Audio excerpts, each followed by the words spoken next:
সবাই মুক্তির পিছনে ছুটে বেড়াই, যে মুক্তি কিভাবে পাবো, মুক্তি কিভাবে পাবো, কবে মুক্তি পাবো। ভগবানকে বলি, ভগবানকে ডাকি, ভগবান মুক্তি দাও। মুক্তি দেওয়া মানে আমাদের এই শরীর থেকে মুক্ত হয়ে গিয়ে ঈশ্বরীয় আমরা যখন হব, তার মানে মুক্তি। তা কিন্তু নয়। আধ্যাত্মিক বা স্পিরিচুয়াল সায়েন্স বলছে যেটা, তা নয়।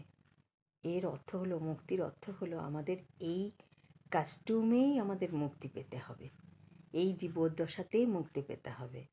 নানান কাজ কর্ম, পারিবারিক সব কিছু আমাদের মেনটেনেন্স, ব্যবসা বাণিজ্য, যে যা কাজকর্ম করছি, পরিবার, সব আত্মীয় স্বজন, সব কিছু মেনটেন করার মধ্য দিয়েই নিজের চিন্তা ভাবনাতে মুক্তি আনতে হবে।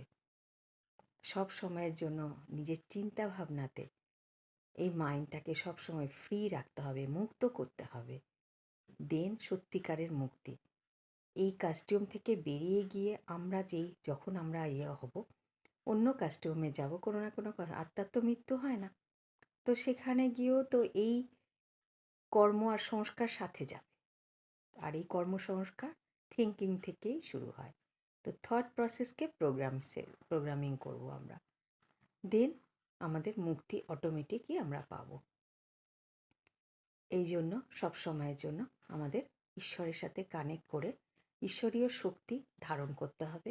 গডস পাওয়ার, এনার্জি, ব্লেসিংস সব আমাদের ভিতরে ধারণ করতে হবে। দেন অটোমেটিক আমরা মুক্তি পাবো।